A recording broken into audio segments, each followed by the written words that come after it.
پہلے دوستی، پھر محبت کا دعویٰ، اس کے بعد ہوس ہی ہوس۔ یہ ہے مرد کی دوستی کی منزل، پھر تباہی اور رسوائی پر اس کا خاتمہ ہے۔ وہ دیکھتا رہ گیا، نفرت سے کہے اس کے الفاظوں کو۔ لمحے بھر کو چپ ہو کر دوبارہ بولی، تباہی اور رسوائی کس کی؟ جانتے ہو عورت کی ہی ہے، عورت کی۔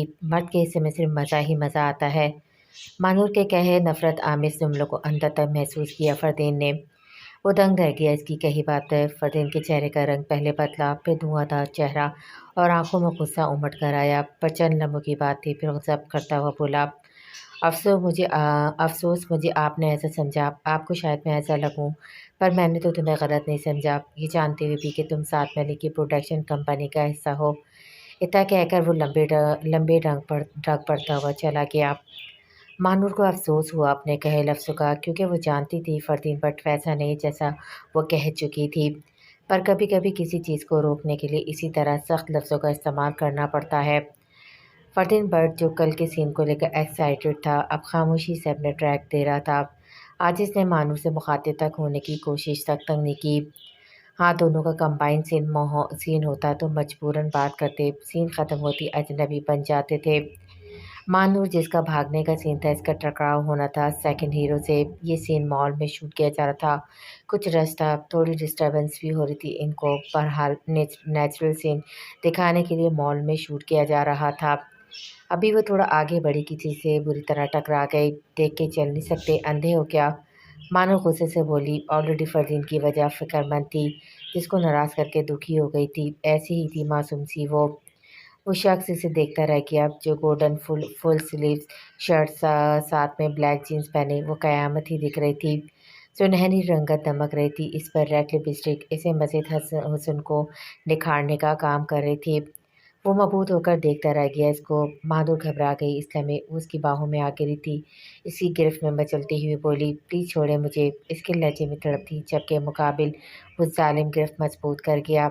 سب کا ساکت ہونا، کسی کے آگے نہ بڑھنا مانور کو شوق کر گیا۔ کالے لباس میں ملبوس وہ شخص خاصا خوش شکل تھا، مضبوط جسامت رکھتا تھا وہ شخص، پر کھلے کندھوں تک آتے بال اسے عام شخص دیکھنے میں ناکام تھے۔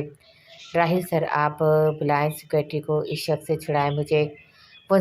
وہ مذمت کر رہی تھی، پر ناکام ہو رہی تھی۔ غور کرنے پہ احساس ہوا ان کے پاس دو گارڈز تھے، جبکہ وہ شخص اچھے خاصے گارڈز کے پروٹوکول میں تھا۔ اب مانور کی آنکھیں بھیگنے لگی تھی۔ اسی لمحے وہ سیدھا کر کے اپنے روبرو کر گیا اور بولا مبہوت انداز میں، بیوٹیفل، سو بیوٹیفل، سارم کل میرے مینشن میں لڑکی ہونی چاہیے۔ اپنے خاص کارڈ کو آخری الفاظ بولا تھا وہ مغرور انداز میں۔ وہ اس کی بات سن کر گھبرا گئی۔ یس سر۔ اس کا گال تھپتھپاتا ہوا اس سے دور ہوا اور آگے بڑھا۔ سارم، سارے کیمراز جو مجھے فوکس کیے ہوئے ہیں ڈیلیٹ ہو جانے چاہیے۔ وہ فوٹیج میرے نکلنے کے ساتھ ہی۔ لمبے ڈنگ پھڑتا ہوا وہ چلا گیا۔ سر، سارم بولا، اور راہل جو ڈائریکٹر تھا اس سے بولا، کل ہم ہیروئن کو لینے آئیں گے، ریڈی رکھنا، سلطان بھائی کا حکم ہے۔ وہ گھبرا کر اس بات میں سر ہلا گیا۔ مانور کے پاس راہل ڈائریکٹر آ کر بولا، چلے مس مانور، پیک اپ۔ وہ اور فردین الگ الگ کار میں تھے۔ اسی لمحے مانور نے خود کو تنہا محسوس کیا۔ مانور کی سمجھ سے باہر تھا، اب بغیر پاسپورٹ کے وہ یہ ملک چھوڑ نہیں سکتی تھی۔ ساتھ ملک سے رابطہ کرنے کی کوشش ناکام ہو چکی تھی۔ پلیز میم، کوئی فائدہ نہیں ہوگا، سلطان شیخ سے کہاں بھاگ سکتے ہیں وہ؟ انڈیا کا ڈان ہے، مافیا سب اس کے انڈر ہے، اس کی نظر سے چھپنا ناممکن ہے۔ بہتر ہوگا آپ ان کے مینشن چلی جائیں۔ اس کا سیکرٹری جو ساتھ میں لکھ کر رکھا ہوا تھا، وہ نظریں چراتا ہوا بولا، یہ کہاں پھنسا دیا آپ نے مجھے موم؟ یہ کون سی دنیا ہے جس کا حصہ مجھے بنا دیا آپ نے؟ یہاں تو سب بھوکے شیر ہیں جو شکار کا طاق لگائے بیٹھے ہیں۔ یہاں ہیروئن ان کے لیے سب سے زیادہ آسان شکار ہے۔ مانو نے افسوس سے سوچا، وہ جو سوچ رہی تھی اب اس کی گندگی سے دور رہے گی۔ سوچا نہ تھا، زندگی پھر وہیں لے آئی اسی جگہ۔ پپو، آپ نے بالکل ٹھیک کہا، یہ دلدل ہے، یہ شوبز عورت کے لیے دلدل کی مانند ہے۔ دیکھیے جس میں میں دھنستی چلی جا رہی ہوں، کوئی ایسی شاخ نہیں جسے پکڑ کر سکوں جو مجھے نکال سکے۔ کیا کروں یا خدا، مجھے لگا اس سب سے جان چھوٹ گئی میری، یہ ایک نئی مصیبت۔ وہ درد سے چور لہجے میں بولی تھی۔ وہ اپنے کمرے میں ٹہل رہی تھی، کھڑکی کا پردہ ہٹایا تو سامنے بلیک کپڑوں میں ملبوس کچھ مرد ادھر ادھر ٹھگ کھڑے تھے۔ دروازہ کھول کر باہر دیکھا تو کوریڈور میں بھی اسی طرح کے حلیے کے مرد کھڑے تھے۔ وہ سمجھ چکی تھی یہ اسی شخص کے آدمی ہے، وہ بری طرح پھنس چکی تھی۔ راحل اسے اچھی طرح بتا چکا تھا، وہ چاہ کر بھی اس کی مدد نہیں کر سکتا تھا۔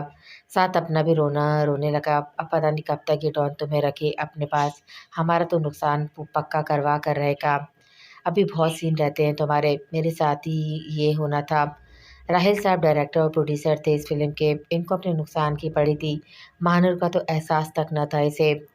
وہ افسوس سے اسے دیکھتی رہ گئی۔ وہ شخص اٹھ کر چلا گیا، اپنا رونا رو کر۔ اس کی باتوں سے اندازہ ہو رہا تھا کہ وہ اس کی کسی قسم کی مدد نہیں کر سکتا، اور نہ اتنی بڑے شخص سے دشمنی مول سکتا تھا اس کی خاطر۔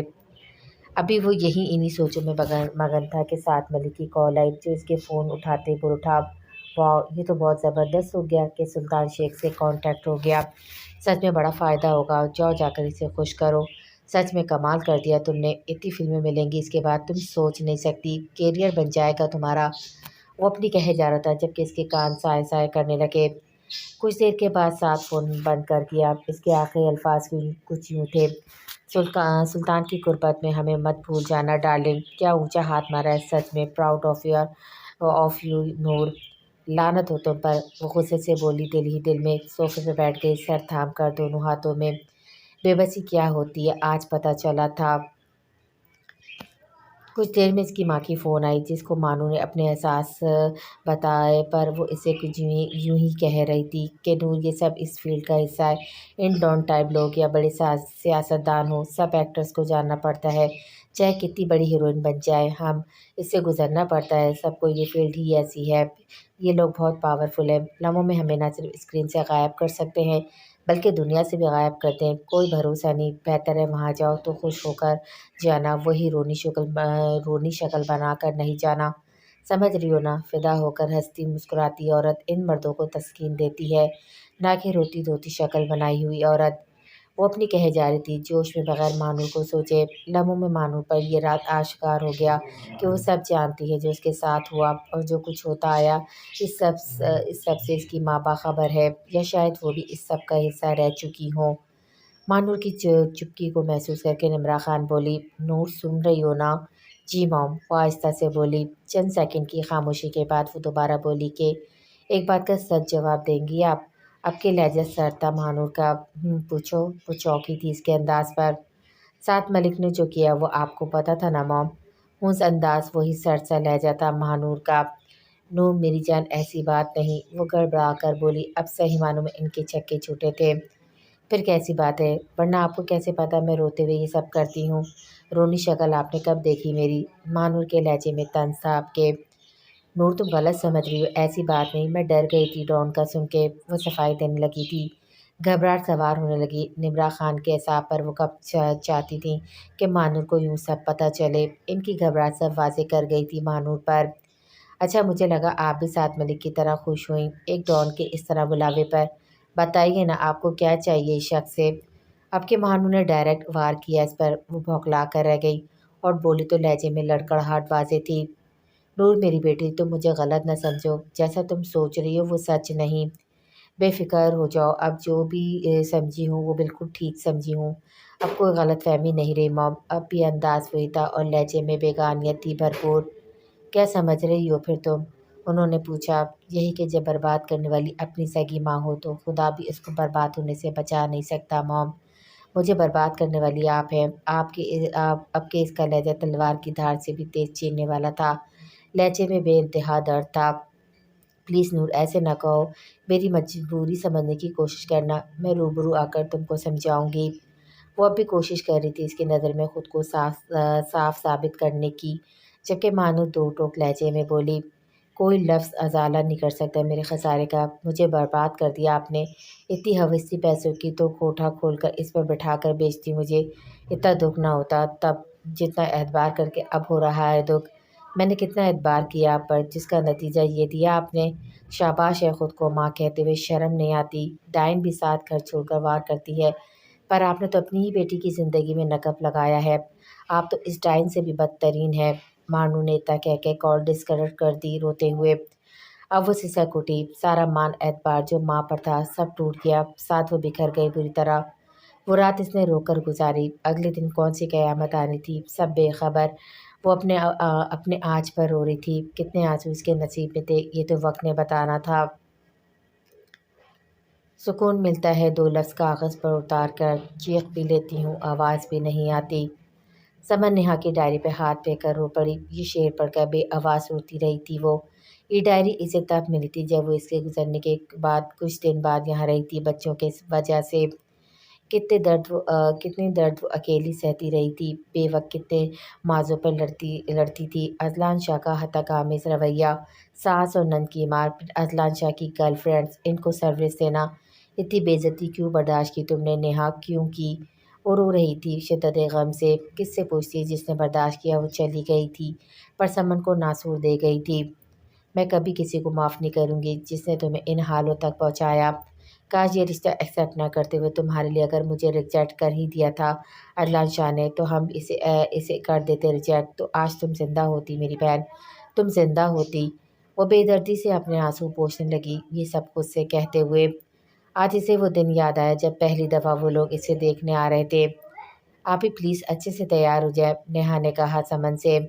میں تیار ہوں میری جان، سمن محبت سے بولی تھی، دونوں کے شیشے کے سامنے کھڑی تھی۔ بھلا ایسے تیار ہوتے ہیں؟ نہ کوئی ہیوی شیوی سا ڈریس ہے، نہ چوڑیاں پہنی ہیں، نہ میک اپ کیا ہے۔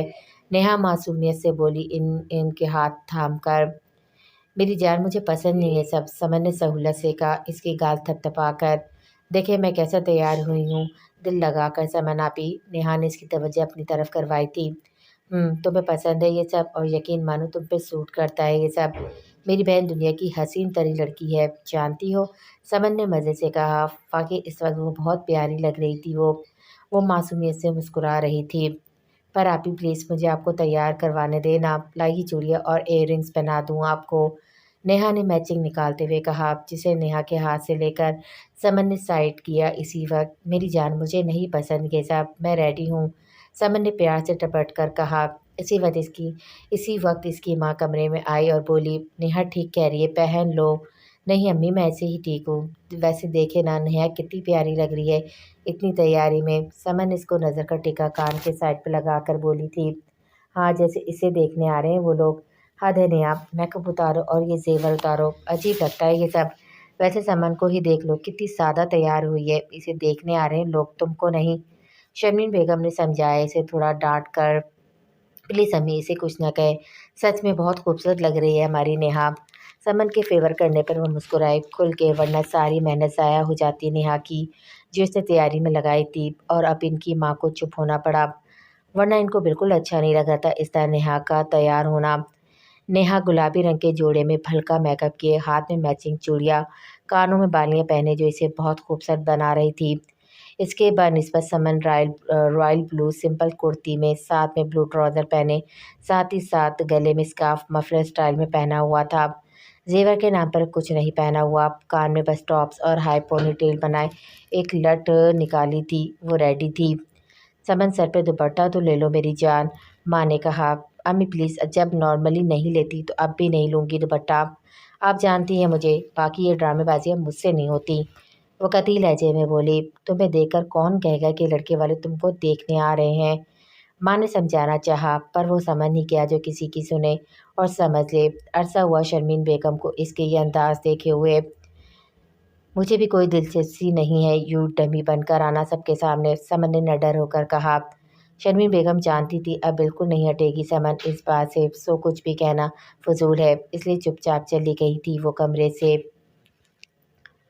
مجھ سے کوئی امید مت رکھے گا بیوی والی، بچوں کے نام پہ بلیک میل کر کے لائے ہیں، میری تو منگنی ہوئی تھی، سمن کے کہے لفظوں کی بات اس کے کانوں میں ہوئی۔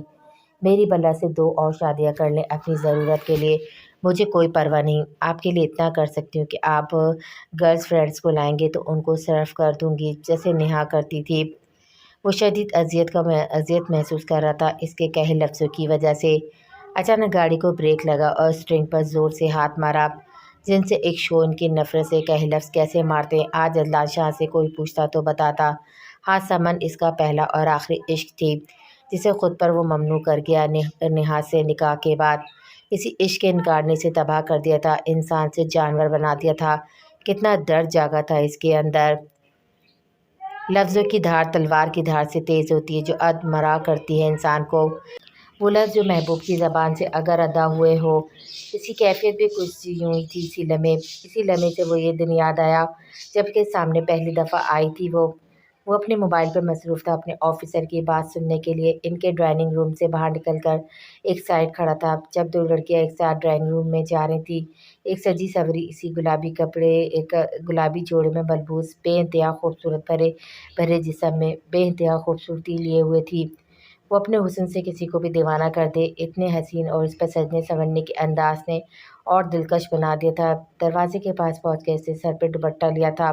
ہاں، شاید یہی لڑکی ہے جس سے رشتے کی بات چل رہی ہے میری، اذہان شاہ نے سوچا اور کہا، ناٹ بیڈ۔ بات کرتے ہوئے سراہا۔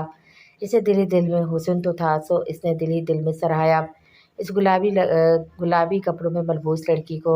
ہاں، وہ حسن پرست تھا، اسے خوبصورت لگی تھی وہ اس لمحے، پر اگلے پل اس کی آنکھوں کے آگے کسی جگنو کی طرح دوسری لڑکی واضح ہوئی، رائل بلو کلر میں ملبوس، اونچی پونی ٹیل بنائے ہوئے، ایک لٹ سائڈ سے نکلی ہوئی، نازک سی دبلی پتلی سی گلابی ہونٹوں کو گول کیا۔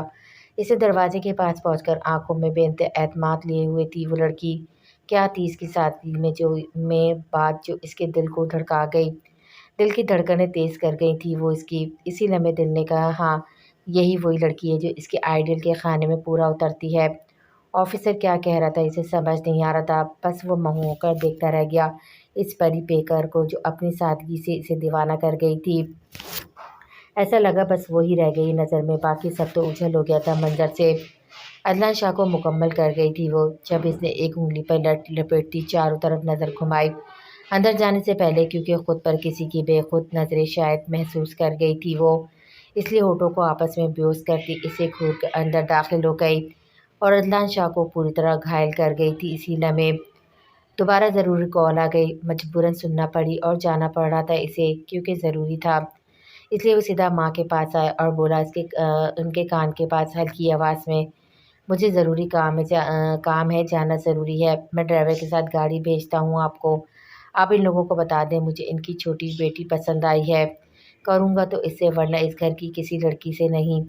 ماں حیران ہوئی اس کے دو ٹوک انداز پر، اپنے کہہ کر وہ اٹھ کر دورانی صاحب سے ملتا معذرت کر گیا کہ وہ کچھ دیر اور رک نہیں سکتا، ضروری پہنچنا ہے، ایمرجنسی ہے۔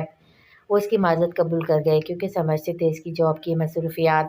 پھر ان سے مل کر روانہ ہو گیا، جاتے جاتے اس پری پیکر کا ہر ایک نقش آنکھوں میں بس آ گیا، لمبے ڈگ بھرتا ہوا نکل گیا۔ پھر اس قدر مصروفیات بڑھی کہ اس کے پاس ٹائم نہ تھا کہ سسرال جائے۔ منگنی بھی سادگی سے اس کی ماں کرائی اور اذہان شاہ کو ویسے بھی شور شرابہ زیادہ پسند نہ تھا، اس لیے ماں نے کہا، وہ بھی مان گیا۔ بہن نے منگنی کی پکچرز موبائل پہ دکھانا چاہی تو اس نے اتنا ری ایکشن نہ دیا تو وہ بھی چپ ہو گئے۔ نیا عہدہ تھا، نئے جذبات، اس لیے وہ بھرپور ٹائم دے رہا تھا۔ اوپر سے کراچی کے حالات نے پولیس والوں کی نیندیں حرام کی ہوئی تھی ان دنوں، گمنام لاشوں کے ملنے کا سلسلہ، پولیس پر پریشر، حالات کی سنگینی نے اسے کس طرح اپنے عشق سے دور کیا، اذہان شاہ کو پتہ ہی نہ چلا۔ اسے بس اتنا پتہ تھا اس کا نام نیہا ہے، اپنے عشق کا نام نیہا ہی اس نے سمجھا ہوا تھا۔ مہندی کی رات وہ دوسری دفعہ سسرال والوں سے ملا۔ اس دن اس کی بڑی سالی کل مائیوں میں گرنے کی وجہ سے آج شرکت نہ کر سکی جو اس کی چھوٹی سالی نے بتایا اسے۔ وہ مسکرا کر سنتا رہا۔ مائیوں ٹپکل زنانہ فنکشن تھا، اس لیے اذہان شاہ نے شرکت سے معذرت کر لی۔ ویسے بھی لڑکے والوں کا ایک ہی فنکشن تھا، بڑے پیمانے پر 5 اسٹار ہوٹل میں ولیمہ ریسیپشن۔ مہندی کی رات اسے افسوس ہوا، اپنے عشق کا دیدار نہ کر سکا، گھونگھٹ نے بیڑا غرق کر دیا تھا جو بیچ میں دیوار بنا ہوا تھا۔ اذہان شاہ کا موڈ خراب ہوا اس گھونگھٹ والی پرانی دکانوسی روایت پر، بہرحال ضبط کر گیا، رسم کے بعد تھوڑی دیر رکا اور چلا گیا، بس آج کی رات پردہ کر لو، کل نکاح کے بعد یہ پردہ ہٹ جائے گا، پھر دیکھتا ہوں کیسے پردہ کرتی ہو مجھ سے، جی بھر کر دیدار کروں گا تمہارا، پورا تمہارے میرے عشق کے 7 رنگوں میں نہ بھرا تو میرا نام بھی اذہان شاہ نہیں۔ وہ سوچتا ہوا نکل گیا پنڈال سے۔ اگلے دن نکاح کے بعد جب اس کی نظر اسٹیج سے نیچے سامنے صوفے پہ پڑی، اس لڑکی پہ پڑی تو دنگ رہ گیا۔ اگر اس کا عشق وہاں ہے تو اس کے ساتھ کون بیٹھی ہے؟ تڑپ کر اس نے اپنے پاس بیٹھی اپنی بیوی کا گھونگھٹ اٹھایا، ایسا لگا ساتوں آسمان آ گرے ہوں اس پر۔ سب نے وسل ماری اور تالیاں بجی اس رومانٹک انداز پر۔ اس کو تو سمجھ ہی نہ آئی، یہاں تک کہ نیہا تک شرمائی اس کے یوں بے باکی سے محفل میں گھونگھٹ اٹھانے پر۔ کسی کو کیا اعتراض ہوتا، آخر اس کی بیوی ہو چکی تھی۔